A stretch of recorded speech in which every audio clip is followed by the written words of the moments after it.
Hello students, पिछले lecture में हमने नोमेनक्लेचर ऑफ रेफ्रिजरेंट का पहला पार्ट किया था, जिसके अंतर्गत हमने मीथेन बेस्ड रेफ्रिजरेंट के केमिकल फार्मूले से उसका नंबर लिखने का मेथड, और यदि उसका नंबर दिया हो तो केमिकल फार्मूला कैसे लिखेंगे उसके मेथड की जानकारी एशरे के नियम्स के हिसाब से American society for heating, refrigerating and air conditioning engineers द्वारा सुझाया गया मेथड है, उसके द्वारा हमने मेथड को जाना था। आज हम इथेन बेस्ड रेफ्रिजरेंट के बारे में जानेंगे कि कैसे हम केमिकल फार्मूले से नंबर लिखें और नंबर से केमिकल फार्मूले को लिख सकते हैं। तो शुरू करते हैं। आज का हमारा सब्जेक्ट का नाम है ME 301 refrigeration and air conditioning, unit number 3 refrigerants, और उसका जो सब यूनिट है हमारी 3.3 refrigerants, nomenclature of refrigerants part 2। तो शुरू करते हैं आज का टॉपिक के साथ। मेरा नाम है Harish Dhawan, lecturer mechanical engineering, राजकीय पॉलिटेक्निक महाविद्यालय अजमेर। और आज जो हम शुरू करते हैं मीथेन बेस्ड रेफ्रिजरेंट के बारे में। तो मीथेन में जो होता है वो सेम मेथड हम उसी में फॉलो करते हैं जो कि हमने पिछले उसमें किया था। तो आज जो हम वापस मीथेन बेस्ड से शुरू करते हैं हम। तो हमारा जो मीथेन बेस्ड, तो हमके इथेन के बेस्ड, पिछली बार हमने किया था मीथेन, आज हम इथेन बेस्ड रेफ्रिजरेंट के बारे में जानेंगे। तो इथेन जैसे कि नाम है इथेन, ईथ, तो मीथ मतलब होता है कार्बन एक। मीथ मतलब क्या होता है? कार्बन एक। मीथ मत का मतलब हो गया कार्बन की संख्या एक। ईथ मतलब हो गया कार्बन की संख्या दो। तो अगर इथेन है तो कार्बन की संख्या कितनी होगी? दो होगी। और इथेन का जो फार्मूला है वो क्या क्या होता है? इथेन का फार्मूला होता है C2H6। इसका अगर अरेंजमेंट देखें, एन मीथेन, इसका मतलब दो कार्बन के बीच में एक सिंगल बॉन्ड होगा और 6 हाइड्रोजन होंगे इसमें, इस तरह से ये 6 हाइड्रोजन एटम होंगे। अब इन 6 हाइड्रोजन एटम को हटा के हम क्लोरीन और फ्लोरीन इसमें ऐड करेंगे तो हमारा रेफ्रिजरेंट अलग अलग बनते जाएंगे। इसमें क्लोरीन एंड फ्लोरीन आप ऐड करेंगे तो हाइड्रोजन कम हो जाएंगे और हमारा जो नया जो यौगिक बनेगा या पदार्थ बनेगा उसको बोलेंगे रेफ्रिजरेंट, और रेफ्रिजरेंट का नाम हम इथेन बेस्ड रेफ्रिजरेंट कहेंगे। तो इथेन बेस्ड जो रेफ्रिजरेंट होते हैं वो पहले तो 3 डिजिट के होते हैं, 3 डिजिट के होते हैं इथेन बेस्ड रेफ्रिजरेंट। 3 डिजिट के होंगे, जैसे R, X, Y, Z। 3 digit के हम इथेन बेस्ड रेफ्रिजरेंट देखते हैं इसमें।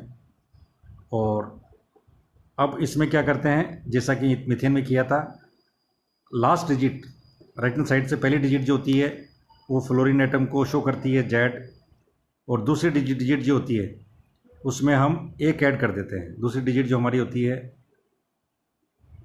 वो होती है हाइड्रोजन के लिए, इसमें हमने एक जोड़ देना है। एक जोड़ देंगे हम तो ये आ जाएगा हमारे पास केमिकल फार्मूले से नंबर लिखने के लिए एक जोड़ देते हैं। नंबर से केमिकल फार्मूला लिखेंगे तो एक घटाएंगे, जस्ट रिवर्स करेंगे। इसमें हम लिख रहे हैं, अभी जो फार्मूला दिख रहे हैं ये हम लिख रहे हैं केमिकल फार्मूले से नंबर लिखने का तरीका, इसमें एक जोड़ देंगे। और इसके अलावा जो तीसरी डिजिट क्लोरीन होती है उसको हम डिजिट में नहीं लिखते हैं।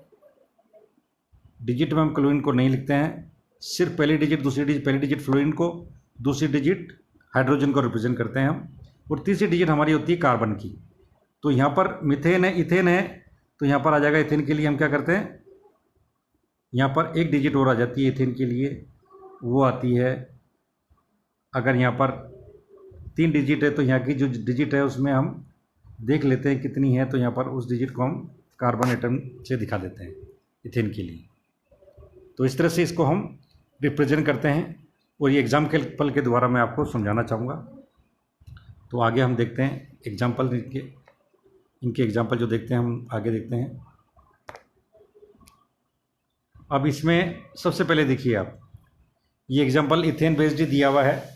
अब जैसे R22 का रासायनिक सूत्र CHClF2 होगा, तो ये मैंने आपको पिछले लेक्चर में करके बताया था कि R22 का रासायनिक सूत्र लिखेंगे तो क्या होगा। R22 है, 2 डिजिट का है यहाँ पर, ये जो R22 है ये 2 डिजिट का यहाँ पर दिया हुआ है। तो यहाँ शुरू करते हैं लास्ट साइड से। तो राइट हैंड साइड से पहली डिजिट 2 है, इसका मतलब फ्लोरीन 2 हो गए, 2 लिख दिया आपने। दूसरी डिजिट 2 है, उसमें से 1 घटा दिया आपने हाइड्रोजन के लिए, तो कितना हो जाएगा, हाइड्रोजन की क्वांटिटी 1 हो गई। और कार्बन की वैलेंसी 4 होती है, तो 2 + 1, तो क्लोरीन कितना हो गया, 4 - 3 = 1, तो क्लोरीन 1 हो गया। और चूंकि 2 डिजिट तो कार्बन बराबर 1 हो गया, तो इसलिए इसका फार्मूला क्या हो जाएगा, CH_Cl F2। अब इथेन बेस्ड अगर हम देखते हैं, इसमें रेफ्रिजरेंट का टाइटल दिया हुआ है 114। अब 3 डिजिट इसमें दी हुई है, 3 डिजिट अगर कोई रेफ्रिजरेंट है तो ये इथेन बेस्ड होगा। सबसे पहले तो 2 डिजिट वाला मिथेन बेस्ड, 3 डिजिट वाला इथेन बेस्ड। तो इसमें प्रशीतक क्या है, R114 है। अब इसका केमिकल फार्मूला आपको लिखना है। तो इसमें मेथड वो का वही होगा जो इथेन बेस्ड में होगा। इकाई अंक इसमें 4 दिया हुआ है 114 में, तो ये फ्लोरीन एटम की संख्या को दिखाएगा। दहाई अंक में हाइड्रोजन की संख्या, इसमें आप 1 जोड़ देंगे, क्योंकि यहाँ पर हाइड्रोजन की संख्या 1 है, तो यहाँ पर हाइड्रोजन की संख्या कितनी आ गई, 1। और इसमें से 1 घटाएंगे तो हम कितनी हो जाएगी, 1 दी हुई, तो 1 में से 1 घटाया तो 0 हो गया, तो हाइड्रोजन 0 होगा। केमिकल फार्मूला लिखेंगे इसका, तो हाइड्रोजन इसमें 0 आ गया। अब सैकड़ा अंक जो तीसरा अंक 1 है, वो कार्बन परमाणु संख्या को दिखा रहा, तो यहाँ पर 1 दिया हुआ है, और 1 में से आपने 1 जोड़ दिया तो ये आ जाएगा 2। तो कार्बन कितने हो जाएगा, यहाँ ऑलरेडी 1 लिखा हुआ है, इसका मतलब 1 आ जाएगा। अब इसमें R22 में देखिए तीसरी डिजिट 0 है, तो इसका मतलब 1 जोड़ दिया तो कार्बन 1 आ गया। इसमें जनरली हम 2 डिजिट को 1 मान लेते हैं, लेकिन तीसरी डिजिट अगर इसमें 0 दिखा रखी है, कार्बन को 1 मान लिया। यहाँ पर 1 है तो 1 जोड़ दिया, कार्बन की संख्या 2 हो गई। अब क्लोरीन की संख्या निकालनी है आपको, तो इसका जो वैलेंसी कितनी होती है, परमाणु संख्या 6 होती है। तो 6 में से हमने फ्लोरीन और हाइड्रोजन को जोड़ के क्लोरीन निकाल दिया, तो 6 - 4 = 2। तो इसका फार्मूला क्या हो जाएगा, R114 का C2Cl2F4। तो ये एक एग्जाम्पल आपके लिए मैंने बताया है कि 114 का जो फार्मूला वो कैसे लिखेंगे, केमिकल फार्मूला कैसे लिखेंगे, R114 का केमिकल फार्मूला जो कि इथेन बेस्ड है। तो इस तरह से आप इसका फार्मूला लिख लेंगे, और हमारा टॉपिक यहीं फिनिश होता है। Thank you.